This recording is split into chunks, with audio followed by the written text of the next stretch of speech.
todos nuestros seguidores de Zona Psique. Bienvenidos sean a un episodio más de Diálogos de Zona Psique. Y bueno, pues ya tenía un tiempo que no teníamos un diálogo. El diálogo de hoy se va a llamar La influencia del psicoanálisis.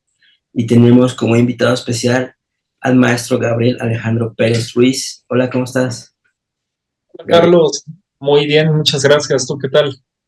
Bien, bien, gracias. Ya por acá. Bueno, vamos a hablar de tu trabajo, ¿verdad? Tu trayectoria y sobre todo el cómo te influenció el psicoanálisis. Pero Ujú. pues para esto pues voy a dar una pequeña breve ficha técnica de tu trayectoria. Eh, Adelante. Gabriel Alejandro Pérez Ruiz, licenciado en Psicología por la Universidad del Valle de México, maestro en Psicoanálisis por Dimensión Psicoanalítica, diplomado en la Clínica de Freud por parte de Dimensión Psicoanalítica, diplomado en formación de profesores en el área de salud por parte del Colegio Mexicano de Ortopedia, con aval académico de la Universidad Nacional Autónoma de México y del Colegio Mexicano de Ortopedia. Eres profesor adjunto del diplomado de educadores en diabetes por parte de la Clínica Sansea, con aval académico en la Universidad Nacional Autónoma de México, así como miembro del Lapsus de Toledo, España, y coautor de 11 libros, entre ellos Erotismo, Mitología, Tragedia y Psicoanálisis, Goce y Adicciones, Celos y Cuentos Infantiles, Bullying, etcétera. Bueno, también es importante mencionar que has tenido trabajo con niños, trabajo clínico con niños, 8 años de trabajo, ¿verdad? Tanto en Ujú. adultos y adultos mayores con motivos de atención tales como síntomas de depresión, angustia, conflictos de relación de pareja, afecciones derivadas de la vida laboral, adicciones, perturbaciones subjetivas en la alimentación y estructuras neuróticas, así como límite o estructura límite y psicóticas, ¿verdad? Es correcto, estimado. Pues muy bien, ahí fue una breve trayectoria de tu trabajo. Y bueno, pues quisiera que empezar, ¿verdad? Esta entrevista mencionando o preguntándote cómo empezó a llamarte la atención esto del psicoanálisis. Ujú. Ok, fíjate que es una historia muy, muy chistosa. Cuando yo era niño, desde los 4 o 5 años más o menos, yo tenía muy claro que quería estudiar física y hacer un posgrado en astronomía. Ujú. Me encanta el estudio de las leyes de la física y las mecánicas que operan en la forma en la que se comporta el universo y la realidad en ese sentido. Y así crecí toda mi vida. Ni la Uh-huh. psicología ni el psicoanálisis jamás fueron algo que me llamó la atención en ningún momento. Uh-huh. Cuando iba en mi último año de prepa, incluso escogí área 1 para irme a ciencias matemáticas, pero tuve un profesor que me echó a perder el gusto por la física porque era Ajá. una persona que daba muy mal su clase y diseñaba sus evaluaciones para reprobarnos a todos Claro, claro. Siempre hay lastarnos con uno. nuestra ignorancia. Ajá. Y entonces empecé a pensar qué otro campo del saber me permitiría aproximarme al estudio de la construcción y el funcionamiento de la realidad, pero desde otro enfoque que no fuera la física. En un primer momento pensé en estudiar química, me gusta la química termonuclear y ese tipo de cuestiones. Vi el programa académico, pero no me veía a mí mismo ejerciendo eso todos los días a futuro. Y en una clase de psicología de la prepa, que no creas que fue la gran clase tampoco, pero mejor que la del profe de física, sin duda alguna, Ajá. se mencionó algo de psicoanálisis lacaniano. Y Uh-huh. entonces se enunciaron algunos conceptos como lo real, lo simbólico y lo imaginario, y la topología y todo esto. Y dije, ok, topología tiene todo que ver con matemáticas, es una línea de matemáticas aplicadas como tal. Uh-huh. Entonces empecé a investigar por mi propia cuenta qué onda con eso del psicoanálisis lacaniano. Empecé a leer luego a Lacan, yo ni siquiera sabía quién era Freud. Ajá. Te Me, fuiste luego me con metí, ajá, me fui a los seminarios en los que Lacan empieza a abordar la topología. Evidentemente me generó un embrollo mental del tamaño de Júpiter, sí, sí, sí. pero me llamó mucho la atención. porque yo lo estaba leyendo desde el parámetro de física y matemáticas que toda mi vida había estado llevando y me encantó la conceptualización. Ya posteriormente empecé a investigar qué onda con Freud y cómo de Freud se hizo el tránsito a Lacan y tomé la decisión primeramente de hacer la licenciatura en psicología para establecer bases, digamos, más generales al respecto de todo lo que podríamos denominar la fenomenología humana, para irme profundizando cada vez más a detalle a lo inconsciente, a lo subjetivo y a lo psíquico. Y fue a razón de eso que llegué al mundo del psicoanálisis. Simultáneamente a mi licenciatura, yo iba leyendo por mi propia cuenta las obras de Freud y los seminarios de Lacan, participé en grupos de lectura con maestros que me invitaban a formar parte, porque mi generación no era muy afín al psicoanálisis. Muchos querían estudiar psicología para irse a recursos humanos o para irse a una línea cognitivo-conductual en el caso clínico. Uno que otro quiso psicología educativa o psicología social. Y de una generación más o menos de 50 personas que acabamos egresando, quizás 2 o 3 teníamos el gusto por el psicoanálisis. Y fue a raíz de eso que ya empecé a meterme más de lleno en el campo. Claro. Es interesante, ¿no? Saber ahí, pues, que tú a lo mejor inicialmente te llamaba todo esto de la, como la ciencia, por así decirlo, exacta o más, tangible, ¿no? Por así decirlo. Y pues el psicoanálisis es una ciencia hermenéutica, ¿no? Por así decirlo, un conocimiento hermenéutico. Es interesante, pues, porque también se separa de esa cuestión propia de la psicología, porque va un poquito más allá. No dejemos que sea mejor o peor, porque también eso es un mito, ¿no? Que precisamente lo hablábamos ayer tras de cámara, que la gente piensa que el psicoanálisis tiene que estar peleado con la ciencia o tiene que estar peleado con otras corrientes, y no es cierto, ¿no? Precisamente tiene uno que estar en estas posturas teóricas peleadas con otros, ¿no?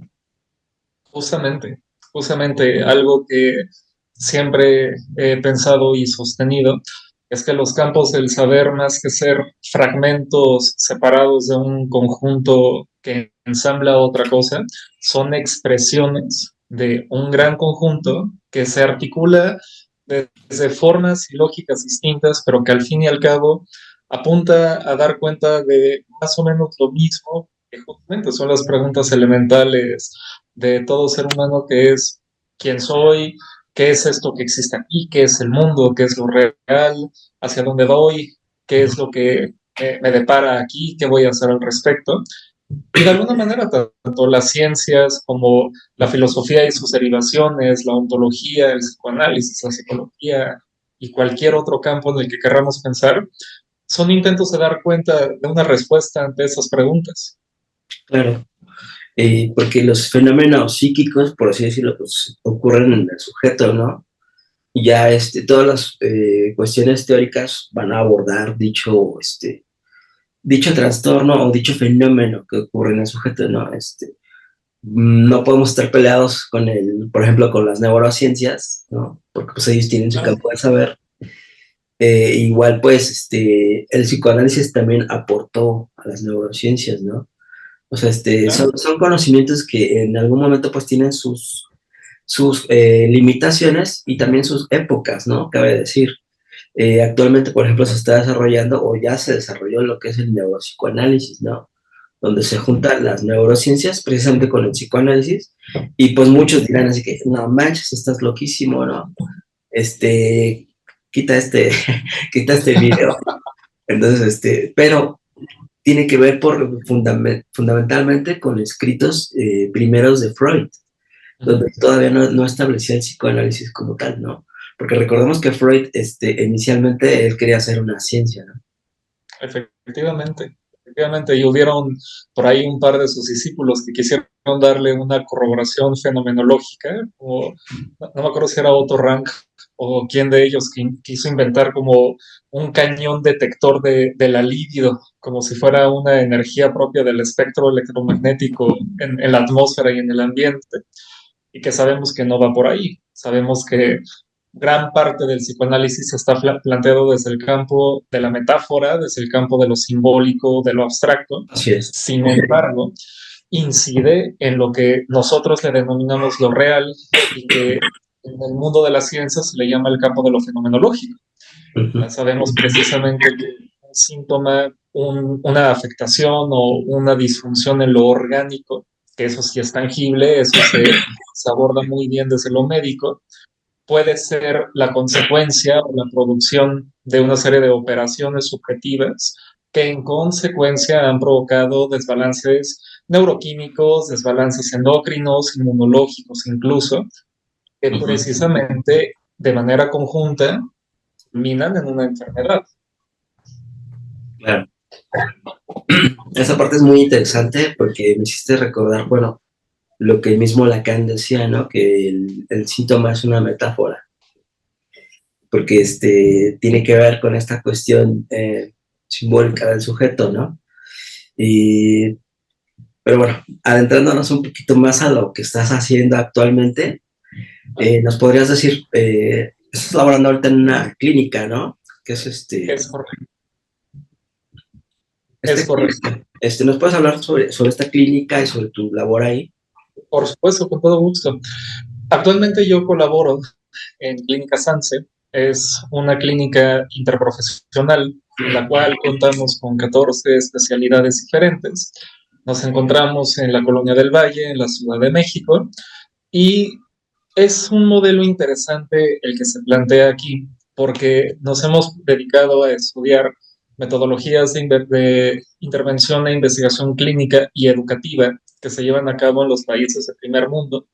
Particularmente le hemos hecho un énfasis a Canadá, a Dinamarca, a Inglaterra, a Noruega, Finlandia, Francia y España, en los cuales se tienen algunos de los índices de salud pública más óptimos del mundo. Nos hemos dedicado a estudiar qué están haciendo ellos para mantener un adecuado manejo de salud en sus poblaciones y cómo podemos tropicalizar y adaptar eso a los elementos sociohistórico, político, culturales que hay en la población mexicana para ofrecer una atención clínica de primera que no cueste un ojo de la cara, porque desafortunadamente en países como México y Latinoamérica el acceso a una atención en salud de calidad es un sacrificio más que un derecho. Nosotros procuramos llevarlo a la accesibilidad necesaria que cada sujeto puede adquirir o que puede tener, y nos basamos en 3 pilares. El primero es la interprofesionalidad, que más allá de hacerle montón a un paciente para intervenirlo desde diferentes líneas, es un trabajo en equipo. Implica tomar el síntoma justamente como la intersección de diferentes conjuntos matemáticos, como la teoría de los conjuntos y los diagramas de Venn, que tienen una dimensionalidad orgánica, tienen una dimensionalidad social, tienen una dimensionalidad subjetiva, tienen una dimensionalidad de múltiples índoles. Y entonces pensamos en el síntoma de esa forma, como un significante tal cual, en el sentido de que el síntoma no tan solo da cuenta de una perturbación subjetiva y ya, o no tan solo da cuenta de una disfunción en un órgano y ya, da cuenta de muchas más cosas. Claro, y es que es súper interesante lo que mencionas, porque países como México, digo, por desgracia, no somos ni segundo mundo, ¿no? Pero en México se están preocupando un poco más cada vez la gente por la salud mental, eso es muy cierto. Claro, nos falta mucha cultura también en el desarrollo de la cultura de decir, ¿sabes qué? No sé, de mi ingreso voy a estimar esto para mi psicólogo, no sé. Y eso lo hacen los países de primer mundo, por así decirlo, ¿no?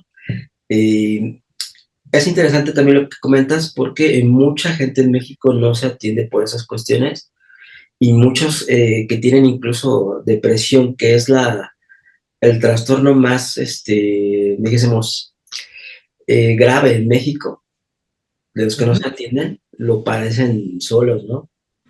Claro. Y arrastran a su familia, arrastran a muchos seres queridos, ¿no?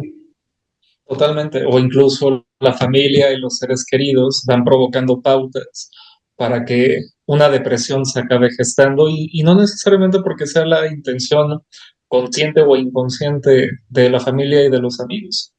A veces hay esos choques en la intersubjetividad que provocan un efecto dialéctico en ambas partes. Al final, el síntoma del sujeto no deja de ser el síntoma de la colectividad a la cual pertenece. Llamémosle familia, llamémosle sociedad, cultura o ciudadanía incluso. Un Sí, síntoma en todas las dimensiones. Entonces nosotros pensamos en el síntoma de esa forma y a partir de eso lo que proponemos son literalmente trajes hechos a la medida. Tratamientos totalmente personalizados que permitan abordar tanto el motivo de consulta como todo lo que está más allá. Porque una cosa es por lo cual llega el paciente a consulta y otra cosa es todo lo que también hay que atender. Nosotros le damos el mismo nivel de importancia a ambas dimensiones para que no haya una imposición de, a ver, tú llegaste porque te duele la uña, pero yo ya te caché diabetes, ya te caché hipertensión, ya te caché una depresión mayor y entonces tu dolor de uñas va y nos enfocamos en esto. sí. No se trata de eso, no más bien de ligar cómo tu dolor de uñas está implicado con todo eso que también traes y que no sabías que lo traías en primer lugar. Ujú. Entonces pasamos de una fenomenología a algo más amplio. Exacto. Es muy interesante ese aspecto, ¿no? El mismo, bueno, Juan David Nacio comenta que en el dolor de la histeria nos comenta que las mismas enfermedades mentales o trastornos van cambiando según la época también. Y eso es algo súper interesante que casi nadie menciona, ¿no? Las histéricas de Freud no son las mismas histéricas de hoy en día o los histéricos, ¿no? Es decir, Exacto.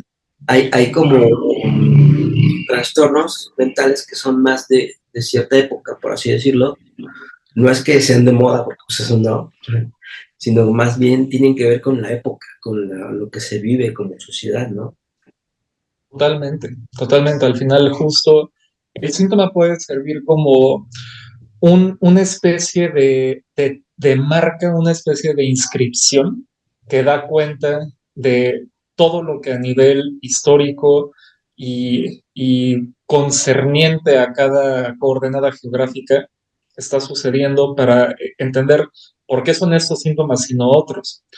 No es lo mismo como se vivía algo tal como una tristeza siendo un hijo de cacique de una población tolteca en el siglo XII, a cómo se vivía eso mismo, pero siendo el heredero al imperio japonés en el siglo IV antes de Cristo, a cómo se vive en París en el siglo XXI.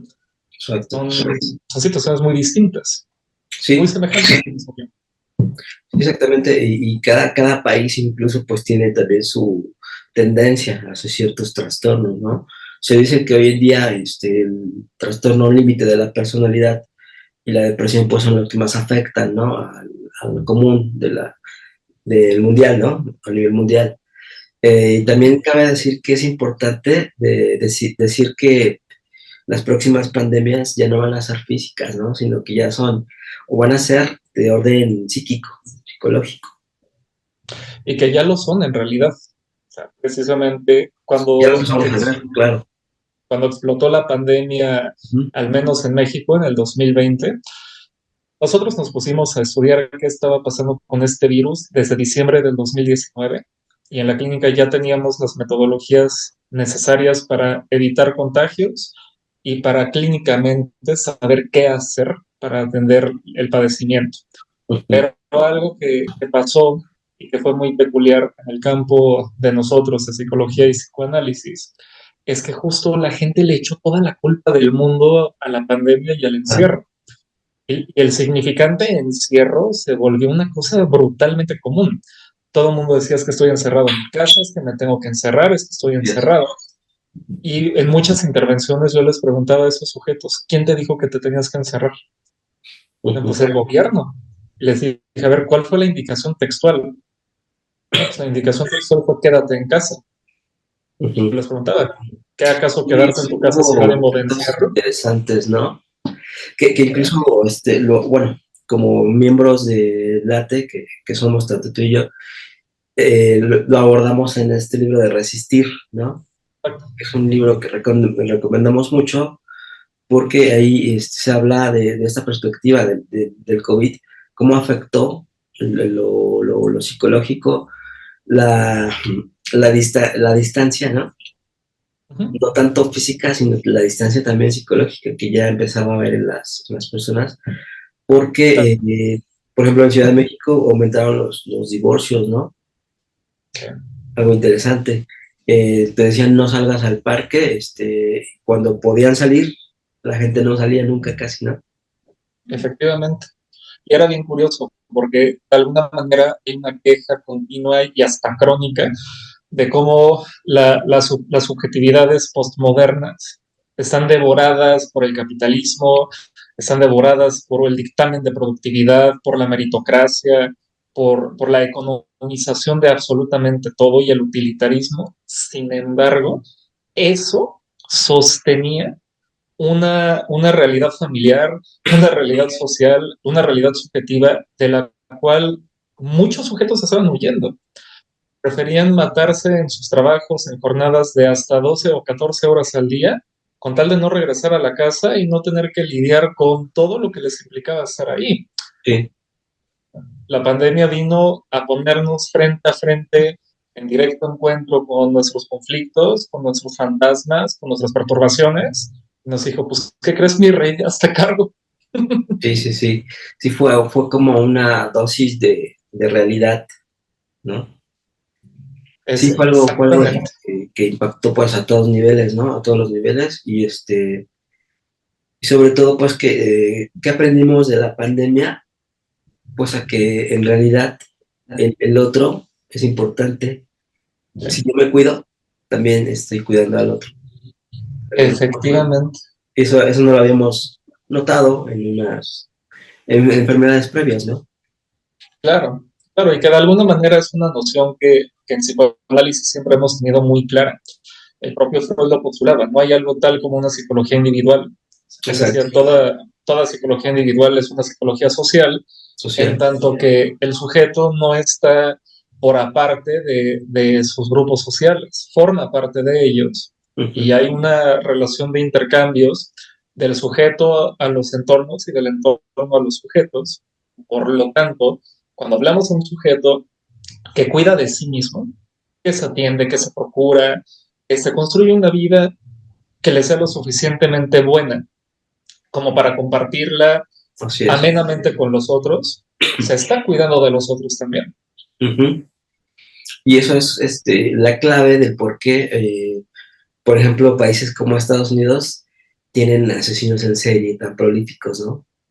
Sí. O porque otros países tienen estas horas excesivas de trabajo, como Japón, ¿no? O Uh-huh. en México, el orgullo falso de decir, es que yo soy bien trabajador. ¿Cuántas horas trabajas? 10 horas, pero ¿cuánto ganas? Ah, no, pues ahí sí ya no. Entonces, Exacto. es como que todo es muy relativo a, pero sí es importante como tener ese cuidado de la persona en sí, del sujeto, sobre Así todo la es. salud mental, ¿no? Totalmente, totalmente. Al final, en muchos aspectos no tenemos posibilidad de tomar cierto potencial de acción determinante sobre el medio, pero de aquello de lo cual somos por completo responsables es de nosotros mismos y de cómo nos encargamos de aparecer en el medio. Evidentemente hay que ser conscientes del medio para tener claridad al respecto de cómo incidimos en él en primer lugar, porque yo puedo creer que estoy cuidando de mí mismo, no sé, haciendo una serie de actividades o una serie de conductas o desenvolviéndome de cierta forma y resulta ser que los efectos que eso produce en el medio son cualquier cosa menos una pauta de cuidado. Así es. Ese aspecto es muy interesante, ¿no?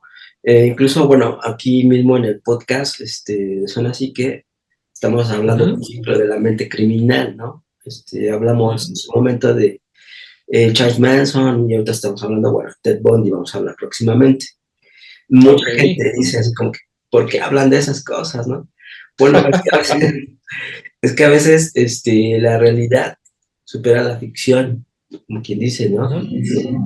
Y esto de analizar también la mente, por ejemplo, en estos extremos, ¿no? De conducta, También Ujú. es para apreciar precisamente el equilibrio que debemos tener, ¿no?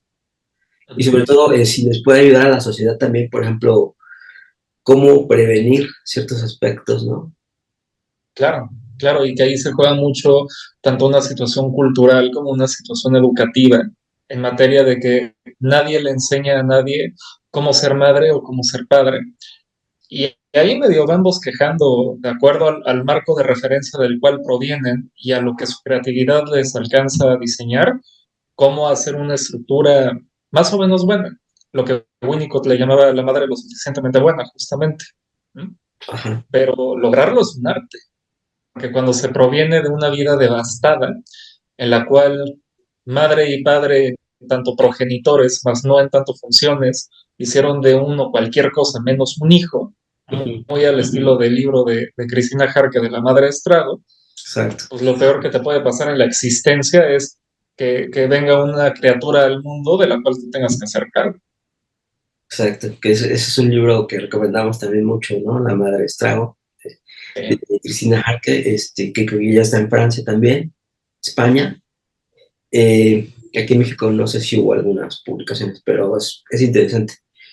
Es muy cierto eso. Bueno, tú te dedicas entonces a pura clínica, es lo que has hecho toda tu vida. Es una combinación de varias cosas. Digamos, lo predominante es lo clínico, pero también hago intervenciones educativas y también hasta me he metido a logística de procesos, a sistemas de gestión, a normatividades internacionales, para darle estructura en ese sentido a esta clínica en la que laboro, pero digamos que la labor elemental está enfocada en lo clínico.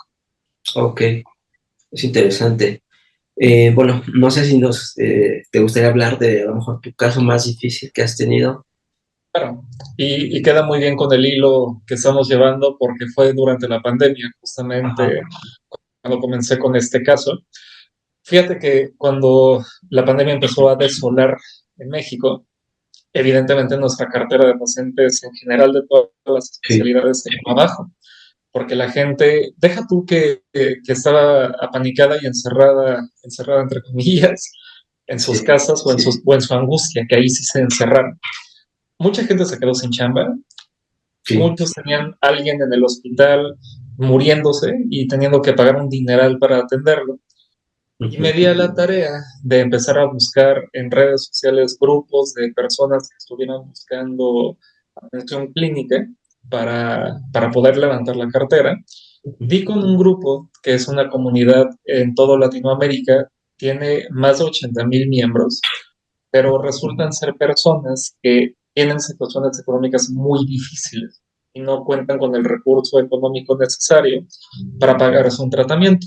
Entonces, al haber llegado a ese grupo, dije, bueno, también es importante colaborar en esta forma y hacer algo de participación social. Me presenté con mis credenciales profesionales porque el grupo estaba moderado por psiquiatras y psicólogos. Ujú. Me aceptaron y me dijeron, se trata de que hagas cápsulas de video informativas de temas que llamen la atención, y lo empecé a hacer así. Pero como lo hablaba desde un discurso psicoanalítico, a la gente le llamó mucho la atención porque no habían psicoanalistas en el grupo antes de que yo llegara. Ah, ya. Una persona en particular estaba muy al pendiente de lo que yo publicaba y Ajá. continuamente comentaba que esto era muy importante, que el gobierno debería promover que esa información se divulgara, etcétera, etcétera. Hasta que un día me escribió por privado, se presentó diciéndome soy fulanita, tengo 40 y tantos años, vivo en la ciudad de Guadalajara y tengo esquizofrenia afectivo paranoide, diagnóstico que además era peculiar. No era solo el componente paranoide, era afectivo paranoide. Y entonces me decía que tenía una situación económica paupérrima, además es una persona que está a cargo de un padre que está paralítico desde hace más de 35 años y que tiene demencia senil avanzada, una madre que la tiene total y completamente esclavizada al cuidado de su padre y de ella, y una hermana mayor que tiene cero interés en involucrarse. Entonces, una situación muy complicada. Me decía que continuamente había sido internada en hospitales psiquiátricos, llevaba más de 40 intentos de suicidio, todos consolidados y con intervenciones que acabaron en urgencias para evitar que se hiciera la muerte. Su psiquiatra en el Seguro Social la veía una vez cada 6 meses y a veces la dejaba plantada y estaba desbordada y desesperada por ayuda. Entonces me pidió si la podía escuchar, le dije que sí. Quedamos en hacer un Zoom precisamente en tal día, tal hora, intercambiamos números telefónicos y quedamos en esto. Llegó el día y la hora del Zoom y no se conectó. Le escribí por el WhatsApp preguntándole, ¿todo bien? No tuve respuesta. Pasó hora y media y recibí en el WhatsApp un mensaje textual que decía, las voces salen de las pantallas de los aparatos y dicen que si hablo me van a matar. Y yo como, ok, ya entendí por qué no te conectas. Sí, sí, ahí por ahí va. Le pregunté, ¿puedes escribir sin que las voces te hagan daño? Me dijo, creo que sí. Ok, escribamos. Y entonces ahí puse el chat de WhatsApp como un dispositivo para que la palabra surgiera, pero además le pregunté, ¿me permites hablar con tus voces? Y me preguntó muy sorprendida, ¿cómo va usted a hacer eso? Dije, pues muy sencillo, les voy a enviar una nota de audio por el WhatsApp para que tú la reproduzcas con todo el volumen de tu celular, le pongas play y ya que así las voces la escuchen. Y en la nota de audio dije, hola voces, mucho gusto, soy fulanito, les pido en ese momento que pasen a retirarse porque estoy hablando con ella y la presencia de ustedes no me permiten hablar con ella tranquilamente. La reproduce y me dice, ya se fueron. Ok, vamos caminando bien. Empezó a narrarme muy a grosso modo su historia de vida, la situación actual que le estaba desbordando, las enfermedades de sus padres, las de ella, pero conforme empezó a salir la entrevista, ella es una mujer muy, muy, muy católica. Por muy me refiero a enajenantemente católica. Católico, sí, sí, sí. Parte de la propia estructura delirante. Entonces, ella me dijo. Es peligroso. Pero fíjate, ahí te va. Me dice que a lo largo de los años, ella siempre le había suplicado a Dios que le quitara esa enfermedad que estaba despedazando su mente, pero que Dios siempre la dejaba sola y que no la escuchaba porque no la ayudaba de ninguna forma, pero que ahora ella sabía que Dios la había ayudado porque envió a uno de sus arcángeles a ayudarla. Pues el nombre. Sí, sí, sí. Sí, tenía ahí conflicto intrapsíquico. ¿Crees que, bueno, voy a hacer una breve pausa y regresamos? Por supuesto que sí. Siempre lo más interesante se queda aquí. Claro que sí, estimado. Hasta regresamos.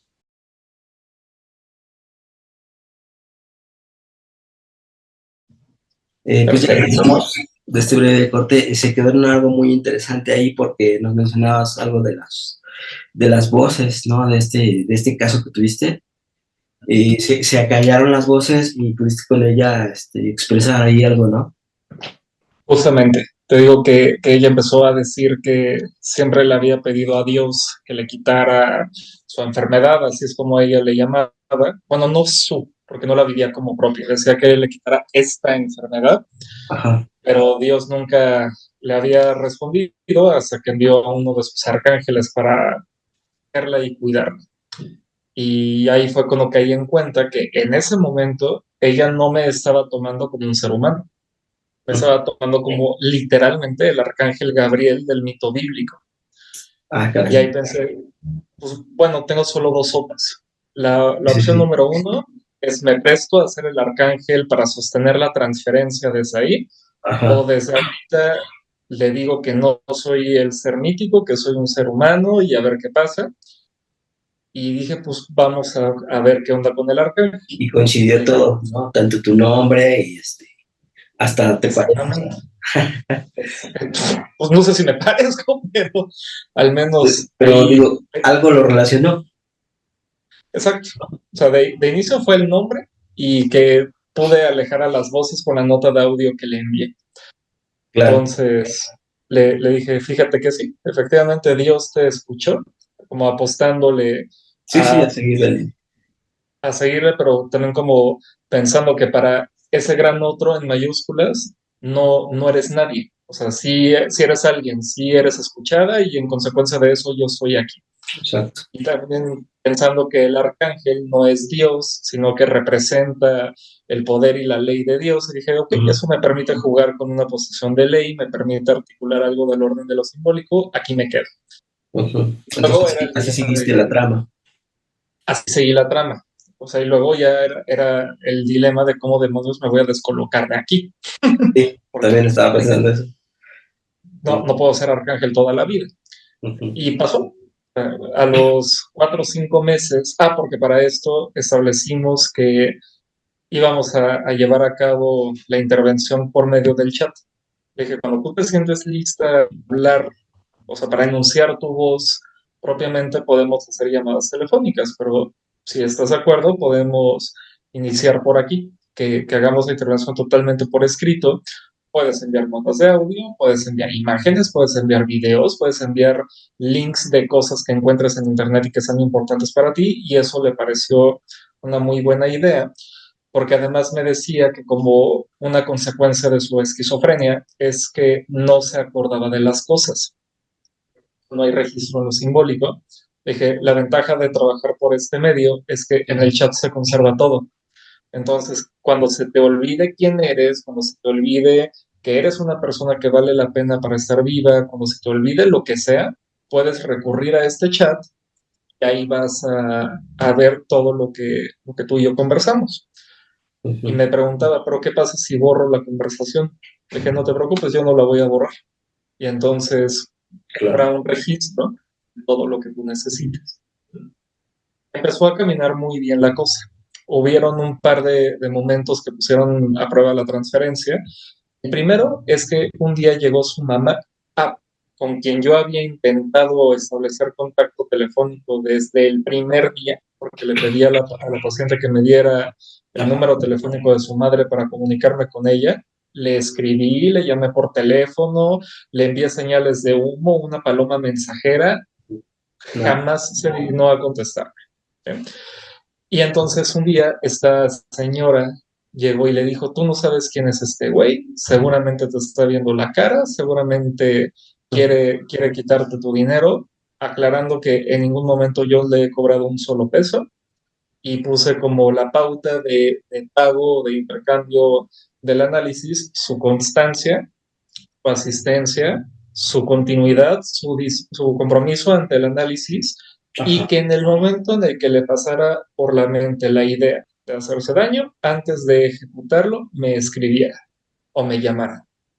Ese ha sido el pago del análisis durante 4 años y a la fecha sigue vigente.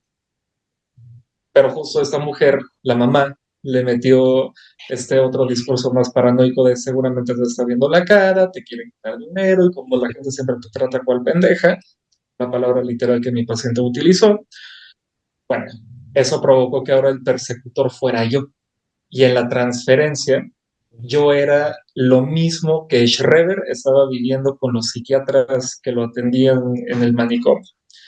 Y un día me metí una señora insultada a esta mujer de usted es un hijo de tal por cual me violó en todos los sentidos, es un desalmado maldito, no lo quiero volver a ver, y me bloqueó.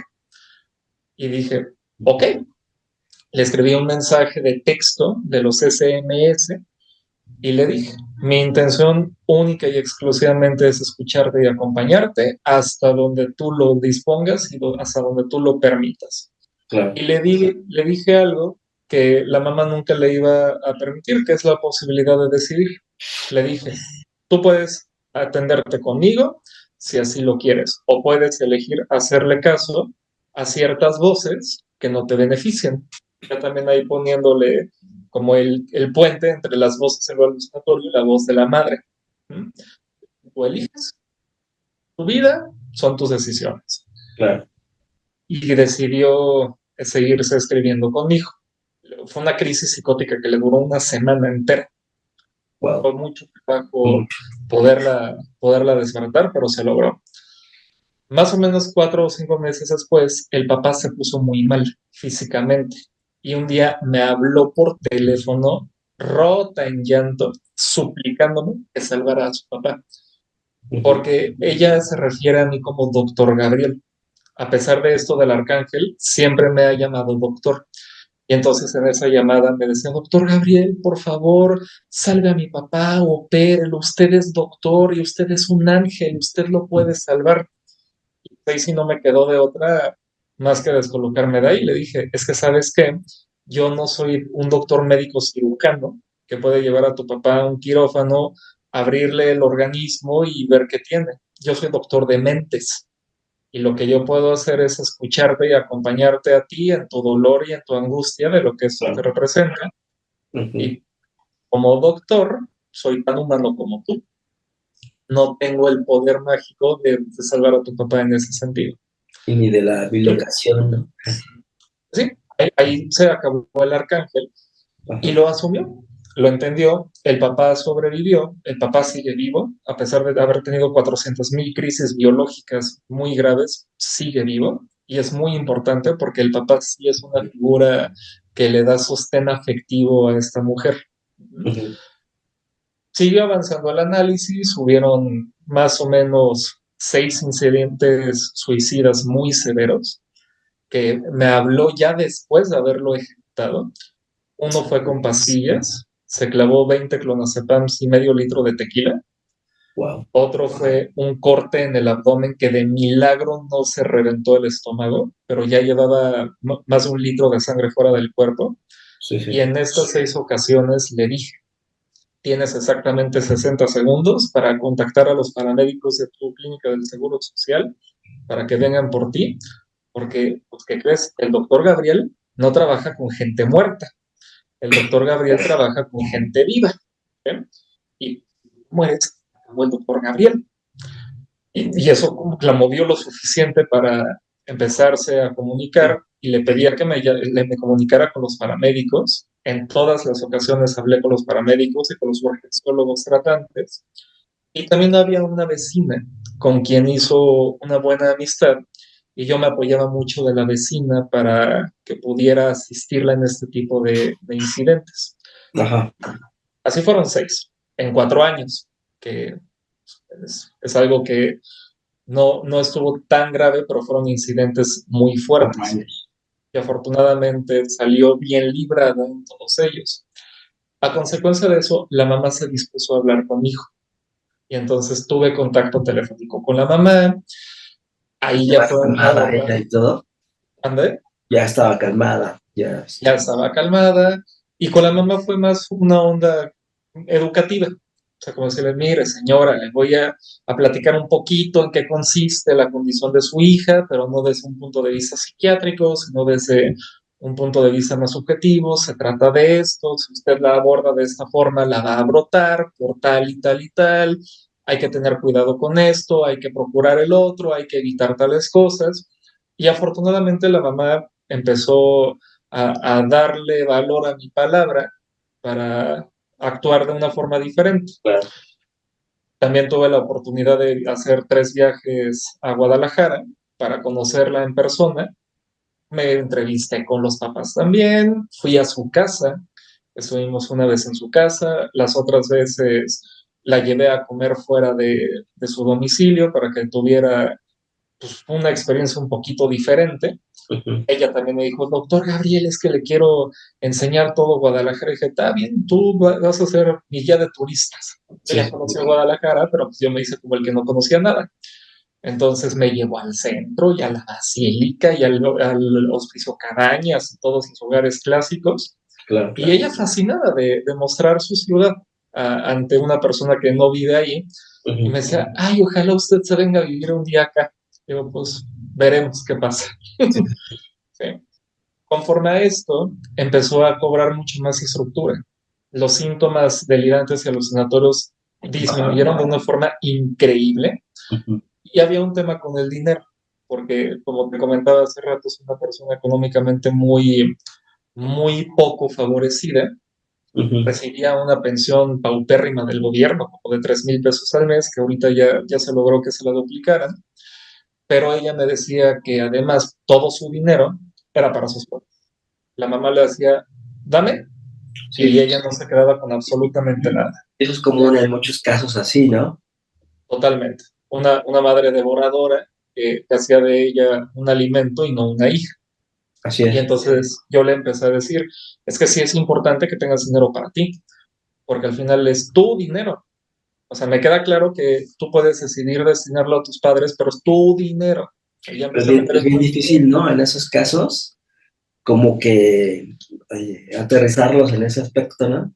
El dinero. Sí, sí, porque además en ese componente afectivo del diagnóstico, Ajá. el, la afectación principal con ella es la melancolía. O sea, lo que la llevó las 6 ocasiones que te platico a los intentos suicidas fue culpa. No fue por persecución, fue por una culpa melancólica al puro estilo de Colette Soler. Uh-huh. Claro, claro. Entonces, empezamos a hacer una propuesta de administración financiera, de modo tal que ella se podía quedar con, creo que eran 125 pesos a la semana. Y un día me dijo, doctor Gabriel, es que necesito encontrar algo que me apasione, pero no encuentro nada, porque siempre intento hacer cosas que me gustan un ratito, pero las dejo y ya. Dije, bueno, ahora que tienes 125 pesos a la semana, puedes elegir en qué los quieres gastar y tal vez ahí encuentres algo. Y me dijo, sí, pero necesito tiempo para pensar. ¿Me da permiso para pensar? O sea, yo ya siendo como ese Ajá. otro al cual recurre para pedir permiso, le dije, tómate el tiempo que necesites, o sea, no me tienes que pedir permiso. Se tomó 3 días, en los cuales no hubo ni un mensaje en el chat, Sí, porque estaba preocupado. yo no le podía escribir, porque Eso, si le escribía iba a ser mi demanda de qué onda ya aparece. O sea, le tuve que sostener el silencio 3 días. 3 días. Y no te voy a negar que me costó trabajo.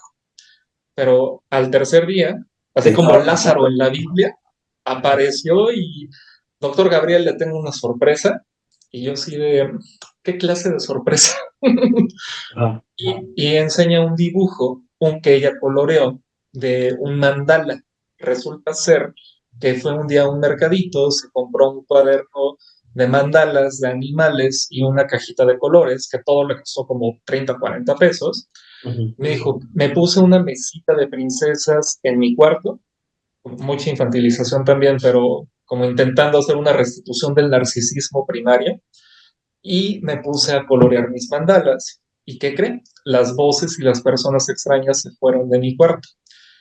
Y ahí fue la intervención más fuerte que he tenido con ella, porque le dije, claro, si a la palabra mandalas le pones un acento en la primera A, es mándalas. Mándalas fuera de tu cuarto, mándalas lejos, manda sobre ella o sobre ellas. Uh-huh. Y los mándalas se convirtieron en algo elemental para ella. Fue Empezó a como, producirlos. fue ¿Mande? como un simbolismo clave ahí, ¿no? Como si Uh-huh. fuese una especie de un nuevo idioma, por así decir. Ándale, porque incluso acabó la serie de los animales y empezó a hacer figuras topológicas como fractales y me enviaba fotos. Y me decía, le estoy dando forma a mi esquizofrenia. Ya no era la esquizofrenia, ya era mi esquizofrenia. Entonces, a partir de esto, incluso los empezó a vender y empezó a ganar dinero con sus mandalas, sus vecinos, algunas personas de su familia se los empezaron a comprar, se Bien. autodenominó artista, puso una firma, o sea, Se empezó a desarrollar una, ahí. una cantidad de elementos simbólicos excepcionales. Y de ahí empezó a hacer más cosas. Empezó a salirse a un parque a caminar un par de horas todos los días. Para esto, cuando yo la conocí, pesaba 140 kilos. Hoy en día pesa 88 a razón de las caminatas y de cambios en la alimentación que también hemos trabajado muy fuertemente. Pasó de fumar 3 cajetillas de cigarro diarias a fumar 2 cigarros al día. Ajá. Y en esto se mantiene. Los mandalas de un tiempo para acá ya no han sido lo más frecuente, pero la estructura del cuidado de sí ha sido lo que está logrando preservar. Ha habido una restitución familiar súper importante, incluso con su hermana, que es quien estaba como un satélite periférico en la dinámica familiar. La hermana mayor se está involucrando en el cuidado de los padres. Ujú. No como podría, pero al menos está habiendo algo. Ya no está sola en el sentido de hacer una sobrecarga de imposiciones y de dictámenes por parte de la madre. Incluso con un amigo que tiene, últimamente se salió como a participar en grupos de activismo ciudadano, a hacer conferencias, pláticas, talleres, Sí. cursos. Está en el Se mundo, mueve, ¿no? está haciendo lazo social y Ajá. hoy en día ese es el estado en el que se encuentra. Qué interesante. Es bien difícil, por ejemplo, para los familiares de un caso así, poder conllevar la enfermedad porque dicen es que lo quiero o la quiero, pero no la puedo sufrir, pero al mismo tiempo no puedo llevarla al médico, o no puedo llevarla al psiquiatra, Ujú. me quedo allá o dónde me quedo, o sea, ¿qué hago, no? Sí, es bien complicado. Exacto, exactamente. Es muy complejo, muy, muy complejo, pero afortunadamente todo se articuló de una forma tal que ha caminado hoy por hoy para ella. Yo soy el doctor Gabriel y el ángel pasó al plano de entre lo imaginario y lo simbólico, porque ahora me dice, usted es mi ángel guardián, pero ya lo expresa no como una literalidad, Ya lo ya expresas lo más, expresa, ajá, como algo que es propio de ella y no propio del delirio. claro. Pues esa parte fue muy interesante, ¿no? No sé si quieras ya como ir en la parte final, algún mensaje Ujú. que quisieras, Bueno, pero, como para ir ajá, cerrando. ok, ok. Mira, con base en todo lo que hemos hablado y justo aterrizándolo mucho en el caso que te compartí, pienso que la clave que permite un potencial de éxito en el tratamiento y de la dirección de la cura muy fuerte es justo no clavarnos única y exclusivamente en el axioma de que el psicoanalista analiza y se acabó y que lo que no es analizable no es sujeto de intervención clínica. Me parece que ese es un yugo restrictivo que nos quita mucho campo de trabajo y es necesario conducirnos en diferentes formas, posturas y expresiones que van más allá del psicoanálisis, por supuesto, y que nos permiten no tan solo hacer una intervención analítica, sino hacer una intervención clínica, una intervención hasta socioeconómica si quieres, y que a partir de eso le apostemos a lo más importante, que es la posibilidad de que una persona viva con calidad, una persona tenga acceso al bienestar, no en el sentido político, Sí, sí. sino en el sentido subjetivo. Acá la palabrita ya está. Ay, sí, ya sé. Ah, Por eso quítala. Este, y que justo sea una vida en la que haya o sea, con un guión, bien guión estar. O sea, que se sepa estar, que se sepa ser, que se sepa ser sujeto y no sujetado.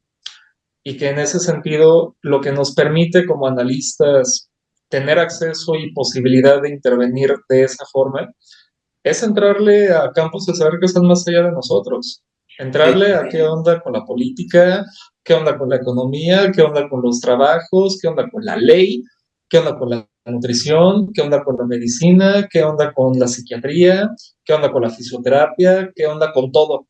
Uh-huh. y también tener, por ejemplo, es que en México hay mucho esto del pensamiento mágico, por desgracia, ¿no?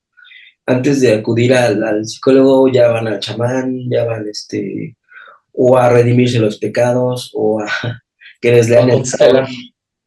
a las constelaciones Ajá. familiares, que Sí, también no. lo veo como algo que no es muy eh, codificación biomagnética y no sé qué tantas cosas. Entonces, lo importante es, como tú dices, el centro de todo lo que existe, pues somos nosotros, o sea, la conciencia, ¿no? Y bueno, aquí voy a decir algo muy, a lo mejor muy básico, pero es hacer consciente lo inconsciente, de alguna forma, ¿no? Recordando un poquito también este aspecto de Juan David Ignacio, decía que existen dos cuerpos, ¿no? Uno físico y otro es la representación psíquica del cuerpo, ¿no? Claro, justamente. Justamente. Y mira, a mí me gusta pensarlo de la siguiente forma. En eso que te decía de la física y de la astronomía al principio, a mí me gusta pensar en la conciencia como una nave espacial y en lo inconsciente como el universo entero, el que te puedes mover y desplazar por medio y a través de tu nave espacial. No puedes contener a lo inconsciente en la conciencia, no hay forma, pero sí te puedes desplazar, te puedes mover, puedes indagar qué hay, cómo funciona, en qué consiste y qué puedes hacer al respecto para transformar y reelaborar aquello que está provocando perturbación en los niveles más íntimos. Así es. Y que es importante que saber que pues acudir a terapia no es el que está loco, porque pues es un cliché, ¿no? Todos tenemos emociones y estas emociones deben de ser de alguna forma sanadas. Ujú. Eso es Efectivamente. más correcto, por así decirlo. Y también decir que el psicoanálisis cura, ¿no? A través del amor, pero ese amor, de alguna forma dirigido conscientemente. Claro, era Julia Kristeva quien decía que hacer psicoanálisis o hablar de psicoanálisis es irremediablemente terminar hablando de amor. ¿No? Exacto. Y justo esta cuestión de lo emocional, que a mí me gusta pensarla como estados afectivos, porque pueden producir afectos o afectaciones, dependiendo de cómo se estén viviendo, no es algo de lo que hemos de huir, porque últimamente hay mucha fobia a sentir, mucha. Sí, E irónicamente, la fobia es un sentimiento exacerbado, es un afecto exacerbado llamado angustia. así es. También esa es una invitación que yo haría, que se le pierda la fobia y la angustia a sentir y que más bien nos demos la oportunidad de descubrir qué hay en los afectos y qué hay en las afectaciones. Así es. Pues fue un gusto para mí esta entrevista. Te doy las gracias por tu tiempo y pues sabes que este canal puedes regresar cuando quieras. Estimado, el gusto fue mutuo. Créeme que también lo disfruté muchísimo y me vas a tener como invitado muy recurrente si así me lo permites. Claro. Fue una charla muy amena y pues esperemos también que a la gente le haya gustado. Y si ellos pues también tienen algún tema que les guste que hablásemos, pues que nos los digan, ¿no? Por supuesto, con todo gusto. El foro queda abierto para que podamos abordar aquello que al público le interesa y será un placer. Pues gracias. Yo nada más cierro con esta frase de Lacan, ¿no? Que dice, si es humano, tiene mi interés. Totalmente, totalmente. Vete. Igualmente, estimado.